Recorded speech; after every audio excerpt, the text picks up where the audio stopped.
Hello dear students, आज हम अपना sexual reproduction in flowering plant chapter को आगे बढ़ाते हुए उसका नेक्स्ट लेक्चर यहाँ पे देखने वाले हैं।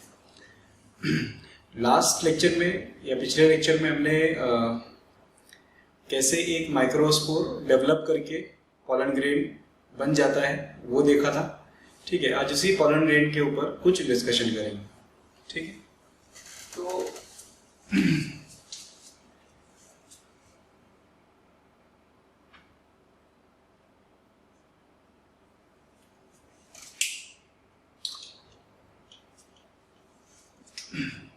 लास्ट लेक्चर में हमने जो मेल गेमेटोफाइट देखा है वो 2 सेल्ड स्टेज में देखा है। ठीक है, तो 2 sailed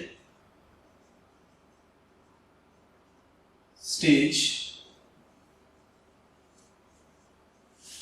of male gametophyte.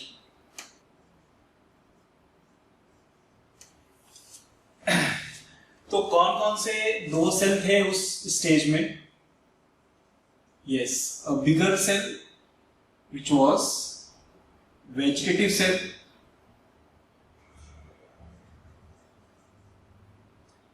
and a smaller cell that was generative. ठीक है, और जो smaller cell है generative cell, it floats inside the cytoplasm of the bigger cell that is vegetative cell या tube cell भी बोलते हैं उसको। ठीक है, अब अपनी जो NCERT है वो इसी 2 सेल स्टेज या इस 2 cell stage of male gametophyte को मैच्योर मेल गेमेटोफाइट बोलती है। ठीक है, ध्यान रखिएगा।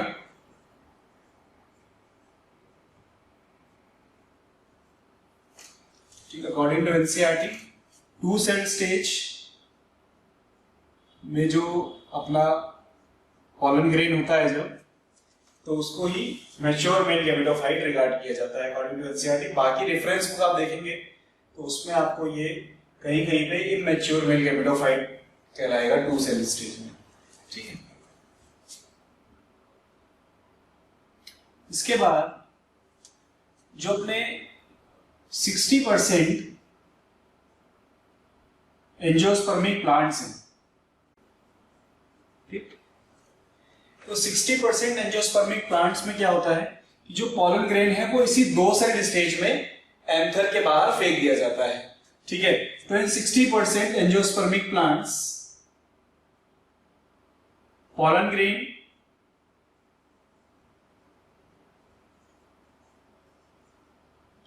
या मैच्योर मेल गेमेटोफाइट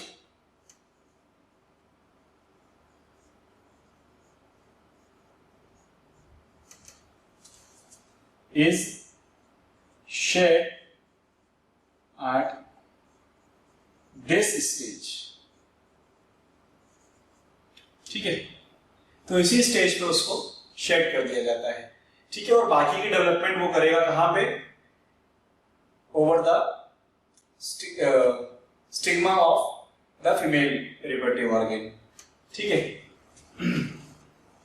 देन अब तुमसे क्वेश्चन ऐसे मान लो तो पूछ दिया जाए,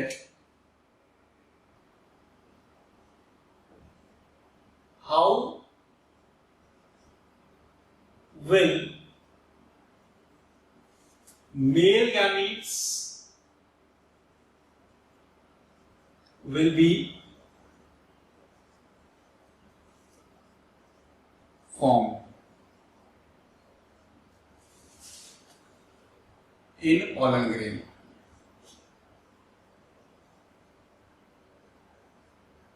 तो pollen grain में मेल गैमीट्स कैसे फॉर्म होंगे?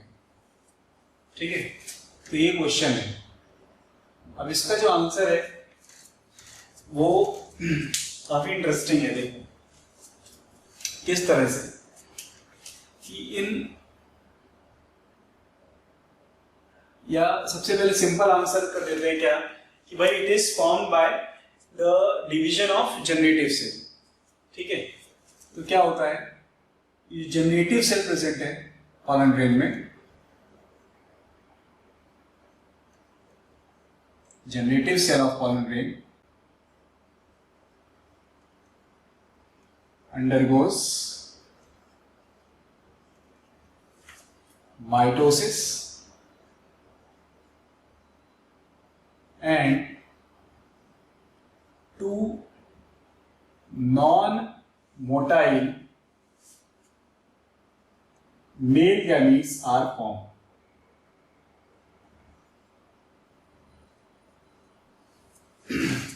ठीक है, two non-motile male gametes are formed by the mitotic division of generative cell.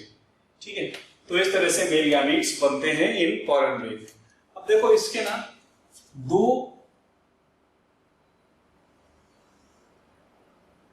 Discussions बनते हैं, समझिएगा कि जो 60% एंजियोस्पर्मिक प्लांट्स हैं उनमें तो ये जो पॉलन ग्रेन है ये 2 सेल स्टेज में ही एंथर के बाहर फेंक दिया जाता है।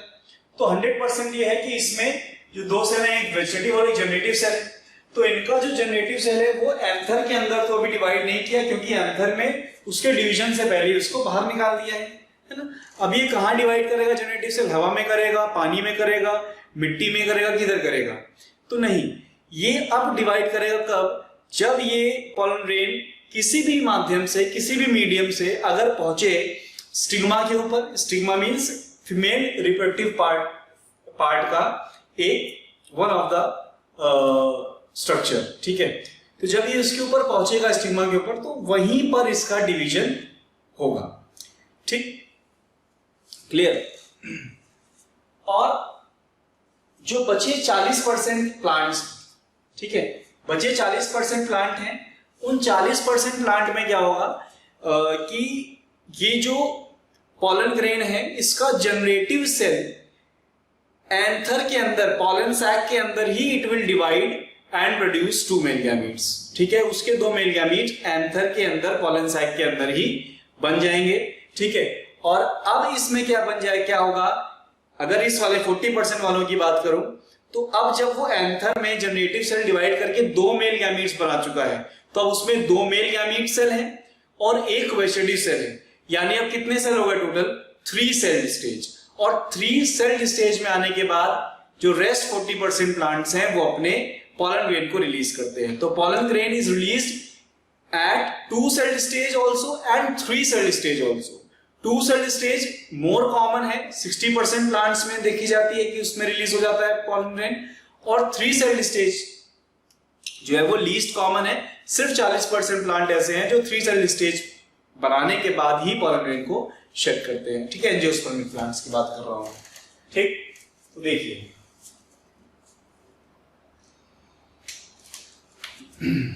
तो इन 60% angiospermic plant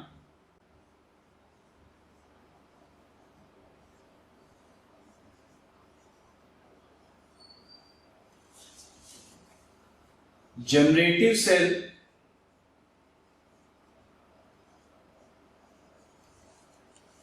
divide into 2 male gametes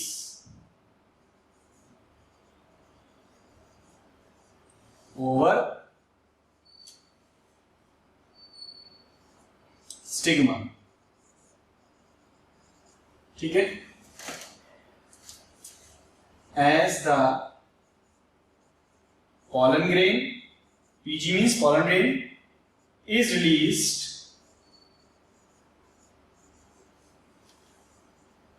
at 2 cell stage from anther।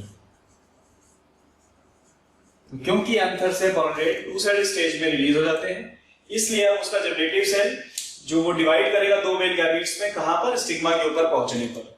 ठीक, अब बचे 40% प्लांट की क्या स्थिति है? तो इन 40% angiospermic plants what happens? generative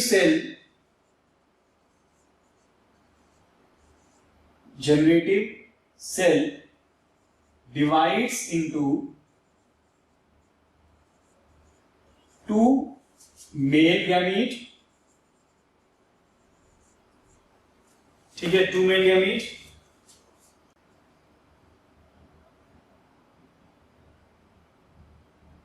inside the anther only, ठीक है, inside the anther only, and after this event pollen grains are released from anther। तो जब वो pollen grain anther से रिलीज हो रहा होगा अभी, तो उसमें कितने सेल होंगे? दो मेल गैमीट और एक वेजिटेटिव सेल, यानी टोटल 3 सेल। ठीक, बहुत इंपॉर्टेंट है, याद रखना भाई। क्लियर? तो ये एक और डिस्कशन अपना यहाँ पे खत्म हुआ। अभी इसको थ्योरेटिकली पढ़ो, ठीक है। मैं तुमको किस तरह से ये पूरा डेवलपमेंट होगा वहां पे स्टिग्मा के ऊपर, वो आगे जब ये चैप्टर थोड़ा बढ़ेगा तब बताऊंगा, ठीक है। यहाँ पे भी इसको थ्योरेटिकल पढ़ करके अपना बेस बना लेते हैं, और आगे इसके डिस्कशन में इसको डायग्रामेटिकली और कॉन्सेप्चुअली वहां पे समझेंगे, ठीक है।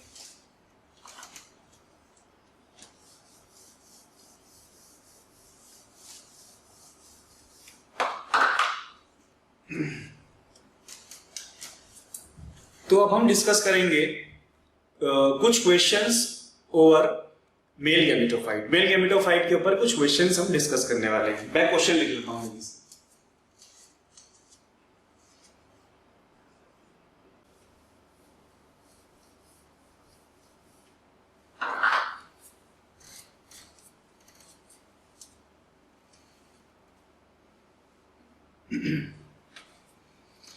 तो ये कुछ क्वेश्चंस की सीरीज है अपने सामने।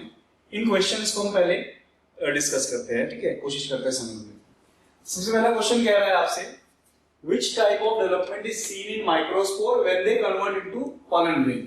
देखो, क्योंकि जो माइक्रोस्पोर है वो बन रहा है एंथर के अंदर, ठीक है, उसके पॉलन सैक के अंदर, माइक्रोस्पोरेंजियम के अंदर, ठीक, और पॉलन ग्रेन में जो माइक्रोस्पोर है वो पॉलन ग्रेन में कन्वर्ट भी हो रहा है वहीं पे पॉलन सैक के अंदर, ठीक है।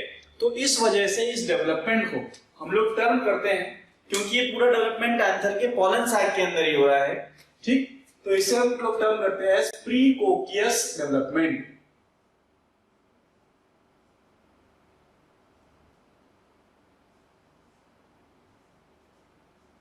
ठीक है, क्या टर्म करते हैं इसको? प्रीकोकियस डेवलपमेंट, क्योंकि वो गोल से पॉलन सैक के अंदर ही हो रहा है, इसलिए। कोकस मींस क्या होता है? गोल, ठीक है। At how many cell stage pollen grains are generally released from anther in angiosperms? तो पूछा गया है जनरली pollen grains एंजियोस्पर्म में से कितने सेल स्टेज में रिलीज होते हैं। तो जनरली का मतलब है ज्यादातर। तो ज्यादातर कौन से सेल स्टेज में रिलीज होते हैं? 60% एंजियोस्पर्मिक प्लांट्स में कौन सेल स्टेज में रिलीज होते हैं? 2 सेल स्टेज। तो जब जनरली पूछा जाए तो we will say 2 cell stage. So they are released at 2 cell stage. Then at how many cell stage pollen grains are released from anther? अब यहाँ पे जनरली नहीं पूछा है, उसने पूछा है कि pollen grains कितने सेल स्टेज में रिलीज होते हैं, बस इतना पूछ लिया है, ठीक है। तो हम 2 बोलेंगे तो 3 सेल स्टेज में भी होता है, ठीक है। तो इसलिए हम इस तरह के क्वेश्चन में ऑप्शन चूज करेंगे 2 एंड 3 सेल स्टेज, बोथ का ऑप्शन चूज किया जाता है, ठीक है। उसके बाद पूछा है how many cell stage pollen grains are released by Cycas and Pinus. जो जिम्नोस्पर्म्स होते हैं ना, साइकस एंड पाइनस, उसमें कितने सेल स्टेज में pollen grain रिलीज होता है, ठीक। तो इसको याद करने का अपन तरीका ऐसे रखते हैं, ठीक, एक शॉर्ट फॉर्म लिखते हैं ACP। A से एंजियोस्पर्म, C से साइकस और P से पाइनस, ठीक। तो शॉर्ट फॉर्म होता है ACP 2 3 4।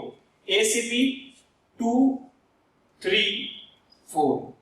तो in case of angiosperm, the pollen grains are generally released at 2-cell stage.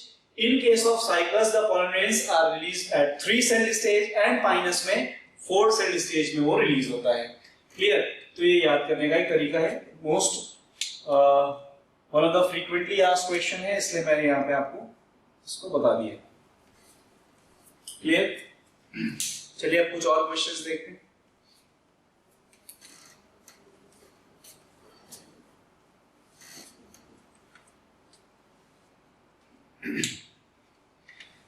तो अभी अपने सामने फिर से कुछ क्वेश्चन आ चुके हैं. ठीक, तो पहला इसमें से क्वेश्चन आपसे पूछ रहा है, can we differentiate between pollen grain of monocot and dicot. ठीक है, क्या हमको पॉलन ग्रेन दिया जाए तो हम डिफरेंशिएट कर सकते हैं कौन सा मोनोकॉट का है कौन सा डाइकॉट का है. यस, हम डिफरेंशिएट कर सकते हैं. कैसे कर सकते हैं? देखिए, जो डाइकॉट का पॉलन ग्रेन होता है, ठीक है, उसके अंदर अगर आप जर्मपोर देखोगे, जर्मपोर याद है ना क्या होता है? यस, वो प्लेस जहां पे एक्साइन एब्सेंट होती है. ठीक है, तो आप अगर जर्मपोर काउंट करोगे डाइकॉट पॉलन ग्रेन के, तो यू विल फाइंड कि देयर आर 3 जर्मपोर्स. ठीक है, 3 जर्मपोर आपको देखने मिलते हैं डाइकॉट पॉलन ग्रेन. ठीक है, 3 जर्मपोर, एक ये हो गया, एक ये हो गया और एक ये हो गया. ठीक, तो अगर 3 जर्मपोर होते हैं तो उस तरीके के पॉलन ग्रेन को बोलते हैं ट्राइकोलपेट. ठीक, क्या बोलते हैं? ट्राइकोलपेट. तो ट्राइकोलपेट पॉलन ग्रेन्स होते हैं किसके? डाइकॉट के. ठीक, वहीं आप अगर मोनोकॉट का पॉलन ग्रेन देखेंगे, ठीक है, मोनोकॉट का अगर पॉलन ग्रेन देखते हैं तो उसमें आपको सिर्फ एक ही जर्मपोर मिलता है. ओनली 1 जर्मपोर, यानी एक ही ऐसा प्लेस है जहां पे एक्साइन या स्पोरोपॉलिन यूजुअली एब्सेंट रहता है. ये तो एक ही जर्मपोर मिला, ये वाला. ठीक, और इस तरीके के पॉलन ग्रेन के लिए टर्म क्या होगा? यस, मोनोकॉलपेट. तो आप इजीली बता सकते हैं डाइकॉट और मोनोकॉट का पॉलन ग्रेन देख करके कि भाई जर्मपोर गेन करिए कि पॉलन ग्रेन किसका है, डाइकॉट का है या मोनोकॉट का है. तो ये हो गया. अब fossils of which plant part are most common. सबसे कॉमनली कौन से प्लांट पार्ट का फॉसिल मिलता है? तो मोस्ट कॉमन फॉसिल जो हमें मिलता है वो पॉलन ग्रेन्स के होते हैं. ठीक है, पॉलन ग्रेन्स के फॉसिल इतने ज्यादा कॉमन क्यों है? क्योंकि पॉलन ग्रेन कवर्ड है विद अ लेयर ऑफ स्पोरोपॉलिन ना. उसके एक्साइन में कौन सी लेयर है? स्पोरोपॉलिन की लेयर है. और ये स्पोरोपॉलिन आपको पता है one of the resistant material है. ठीक है, ये इजीली डिग्रेड नहीं होता, ना तो एंजाइम से, ना ही टेम्परेचर से, ना ही एसिड से, ना ही बेस से. तो बहुत सालों तक, हजारों लाखों सालों तक ये पॉलन ग्रेन कंजर्व रह सकता है फॉसिल के ही फॉर्म में. ठीक है, तो ड्यू टू स्पोरोपॉलिन ये इतना ज्यादा मिलता है फॉसिल के फॉर्म में. खुदाई वगैरह करेंगे तो pollen grain as it is मिल जाएगा, क्योंकि भी डिग्रेड नहीं हुआ होगा. स्पोरोपॉलिन जो है वो इजीली डिग्रेड नहीं होता है. Then what is the term given to the study of pollen grains. जब पॉलन ग्रेन की स्टडी करते हैं आप, जो टर्म दिया जाता है वो है palynology. The term is palynology. Clear? कुछ और क्वेश्चंस?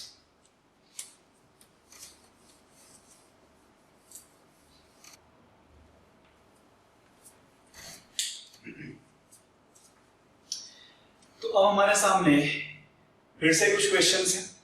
सबसे पहले व्हाट इज पॉलन वायबिलिटी. ठीक, पॉलन मींस पॉलन ग्रेन्स, और वायबल का मतलब होता है कि to remain functional, to remain active. ठीक है, वायबिलिटी का मतलब क्या होता है? To remain functional, to remain active.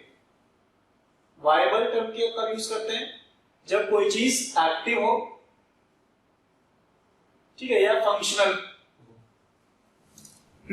और इनवायबल मतलब अब वो इनएक्टिव हो चुकी है चीज. तो what is pollen viability? Pollen viability क्या है? वो टाइम है जब तक पॉलन फंक्शनल या एक्टिव रह सकता है. ठीक है, time period up to which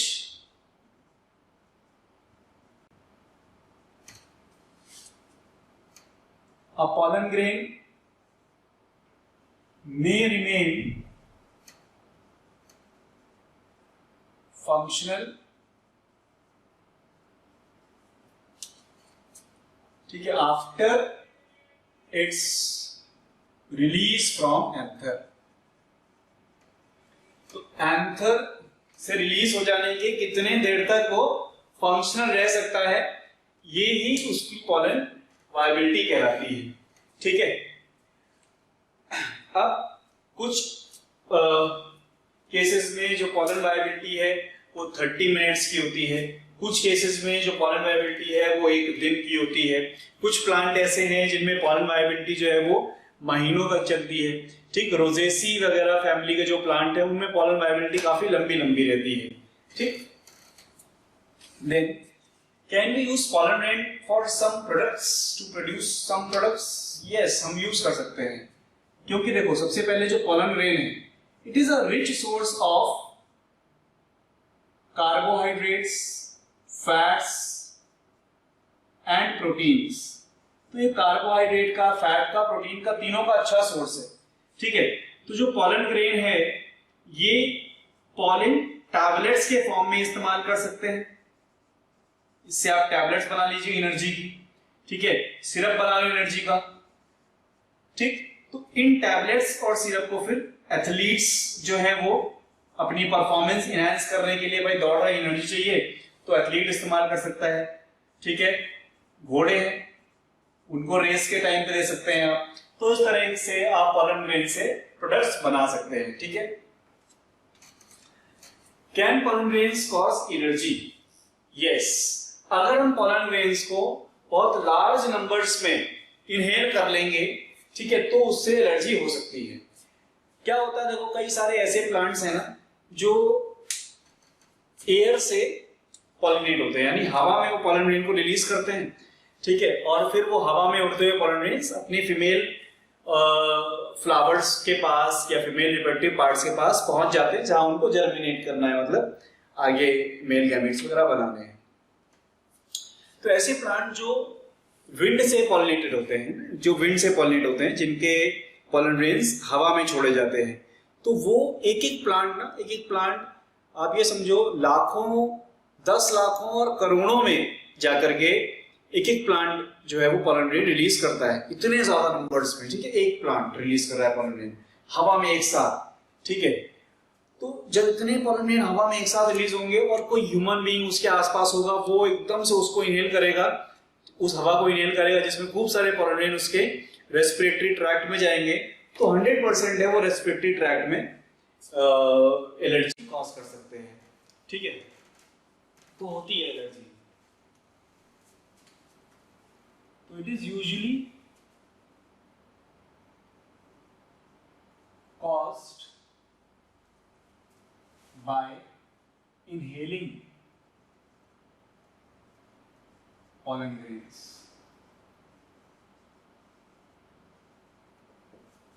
ठीक है, अपने यहाँ एक वीड है, ठीक, अपने यहाँ एक वीड है जिसको बोलते हैं कैरेट ग्रास।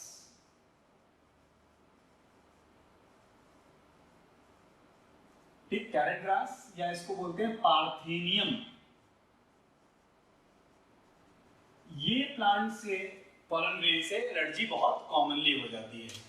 ठीक, और जो एलर्जी इससे होती है वो यूजुअली कौन सी एलर्जी होती है? ब्रोंकियल एलर्जी होती है, ब्रोंकियल एलर्जी। ठीक है, ब्रोंकस में जाके ये एलर्जी प्रोड्यूस करते हैं। ठीक, कॉमन नेम है इस ब्रोंकियल एलर्जी का एक राइनिटीज, या इसी को हम बोलते हैं हे फीवर। ठीक है, क्या बोलते हैं इसको? Hay fever. एलर्जी भी कॉज कर सकते हैं ये। ठीक है, ये कुछ अपने क्वेश्चंस हुए। अब मैं तुमको एक या दो न्यूमेरिकल्स इसी पर बेस्ड सॉल्व करना बताता हूं।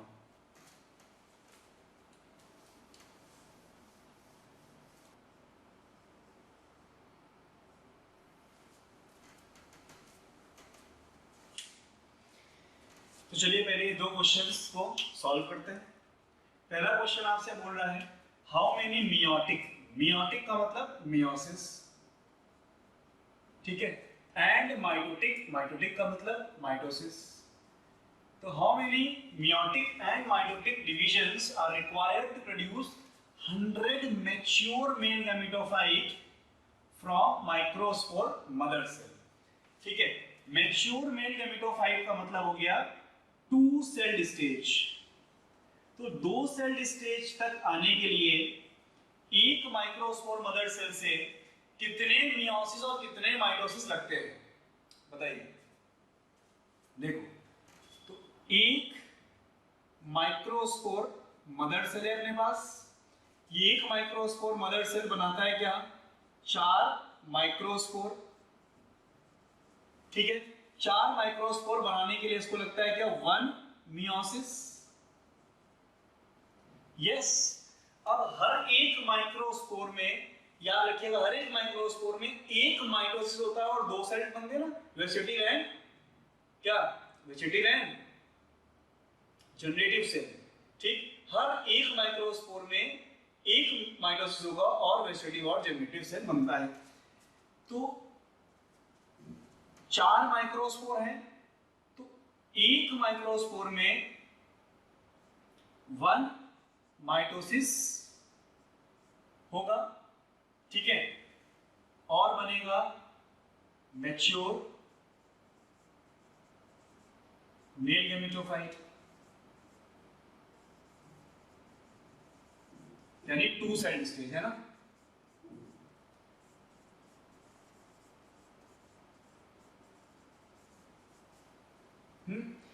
वन माइटोसिस पर माइक्रोस्पोर। तो एक माइक्रोस्पोर के लिए हम लोग बात कर रहे हैं, तो एक माइक्रोस्पोर पहुंचता है 2 सेल स्टेज में बाय परफॉर्मिंग 1 माइटोसिस। अच्छा, मियोसिस, एक मियोसिस में 4 बनना है, तो एक माइक्रोस्पोर को बनने के लिए अगर देखा जाए तो इक्विवेलेंट अगर निकाला जाए तो that will be for 1 microspore लेके अगर किया जाए, एक माइक्रोस्पोर के लिए अगर आप बात करें, तो एक माइक्रोस्पोर को बनने के लिए ध्यान से देखिएगा 1/4 मियोसिस, ठीक है, एंड 1 माइटोसिस, ठीक है। 1/4 मियोसिस एंड 1 माइटोसिस लेगा फॉर 1 माइक्रोस्पोर टू बिकम, ठीक है, फॉर 1 माइक्रोस्पोर। और इस तरीके से ही कन्वर्ट हो जाएगा इसमें मैच्योर मेल गैमेटोफाइट में। क्लियर हो रहा है कि नहीं, ठीक। अब हमारे पास पूछ रहा है कि भाई 100 मैच्योर मेल गैमेटोफाइट बनने हैं तो कितने मियोसिस यहां से लगेंगे और कितने माइटोसिस लगेंगे, ठीक। तो मियोसिस के लिए एक के लिए कितने मियोसिस लगते हैं, 1/4, तो 100 के लिए कितने लगेंगे, 100 multiply by 1/4, that is 25 meiosis लगेंगे। तो ये एक आंसर आ गया अपने, ठीक है। अब माइटोसिस,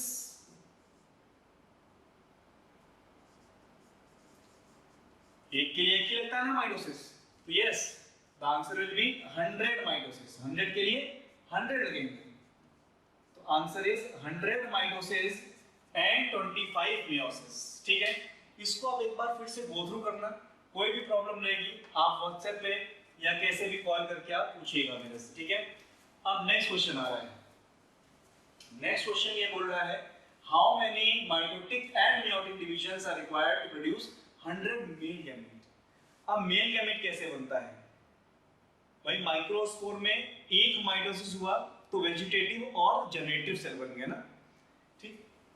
सबसे पहले देखो, एक माइक्रोस्पोर मदर सेल है, इसमें कितना इक्विवेलेंट 1/4 मियोसिस होता है, इक्विवेलेंट बता रहा हूं एक के लिए, तो बनता है एक माइक्रोस्पोर। हालांकि ऐसा पॉसिबल नहीं है, बट न्यूमेरिकली तो हम ऐसे लिख सकते हैं ना, मैथमेटिकली, ठीक। तो 1 माइक्रोस्पोर मदर सेल से 1/4 इक्विवेलेंट मियोसिस हुआ और 1 माइक्रोस्पोर बना। अब इसमें एक माइटोसिस होता है तो बनते हैं 2 सेल, कौन कौन से, वेजिटेटिव एंड जनरेटिव, ये 2 सेल स्टेज जो वहां तक के लिए रिक्वायर्ड थी। यहां पे क्या कर रहा है, अब एक और माइटोसिस होगा तो क्या बनेगा, 2 male gametes, 2 male gametes. Clear? तो इसका मतलब है यहां पे हमें एक के लिए for one, how many meiosis, 1/4 meiosis and how many, 1 and 2 mitosis will be required। ठीक, 2 माइटोसिस रिक्वायर होंगे टू फॉर्म मेल गैमीट्स। और एक बार में कितने मेल गैमीट्स बन रहे हैं, 2 मेल गैमीट्स बन रहे हैं। ठीक है, एक बार में डायरेक्टली 2 मेल गैमीट्स बन जाते हैं। क्लियर? तो अब अपने को चाहिए कितना, कि भाई 100 मेल गैमीट्स बनाने हैं। ठीक है, 100 मेल गैमीट्स बनाने हैं। तो 100 मेल गैमीट्स कितने कॉलोनियन के अंदर बने होंगे, कितने कॉलोनियन के अंदर 100 मेल गैमीट्स बने होंगे, सोच के बताओ। तो 100 मेल गैमीट्स बने होंगे क्योंकि एक पॉलन ग्रेन के अंदर कितने मेल गैमीट्स बनते हैं, 2 मेल गैमीट्स बनते हैं। ठीक, एक पॉलन ग्रेन के अंदर 2 मेल गैमीट्स बनते हैं। ठीक है, तो 100 मेल गैमीट्स कितने पॉलन ग्रेन के अंदर बन गए होंगे, यस 50 पॉलन ग्रेन्स के अंदर। तो 50 पॉलन ग्रेन के अंदर अपने बन जाएंगे कितने, 100 मेल गैमीट्स। तो यहाँ पे अपने को जो क्वेश्चन सॉल्व करना है वो 50 पॉलन ग्रेन के फॉर्मेशन के लिए। तो 50 पॉलन ग्रेन के फॉर्मेशन के लिए 50 into 1/4 meiosis and 50 into 2 mitosis लगेगा। क्लियर? समझे? तो 100 माइटोसिस एंड 12.5 मियोसिस, ये this will be your answer. अगर ये क्वेश्चन अभी तुमको इतना ज्यादा नहीं समझ में आ रहा है, हालांकि समझ में आ जाना चाहिए 100% तरीके से, बट अगर नहीं आ रहा है तो इसको आगे जब हम लोग सॉल्व करेंगे ना, पॉलन को जब जर्मिनेट कराएंगे अभी आगे चल के पॉलिनेशन कॉन्सेप्ट हो जाने के बाद, तो इजीली समझ में आ जाएगा। बट आप यहाँ पे इसको समझने की कोशिश करो, कोई भी प्रॉब्लम रहेगी ना, ये बहुत इंपॉर्टेंट है यहाँ पे न्यूमेरिकल्स। ठीक है, पूछे जा सकते हैं। तो कोई भी प्रॉब्लम होगी तो आप या तो फोन पे या व्हाट्सएप पे कैसे भी करके प्लीज उसको पूछो। ठीक है, यहाँ से कॉन्सेप्ट स्लिप नहीं करना चाहिए क्योंकि फ्रेश है। ये स्लिप किया, यही सबसे इंपॉर्टेंट कॉन्सेप्ट है क्योंकि बेसिकली तो ये स्लिप किया तो आगे की चीजें आपको फिर करने में मुश्किल हो जाएंगी, आप और पीछे भी जो है वो उसमें कंफ्यूजन आ जाएगा। ठीक है, तो अभी आज इतना ही करते हैं। मेल गैमेटोफाइट कंप्लीट हो चुका है। अगले लेक्चर से हम लोग फीमेल रिप्रोडक्टिव सिस्टम की तरफ आएंगे और उसे कंप्लीट करेंगे। ठीक है, कॉन्सेप्ट्स हैं, आप रिवाइज करते रहो, आपको चीज़ें और इजी फ्लेक्सिबल होती चली जाएंगी। ठीक है, चलो, थैंक यू।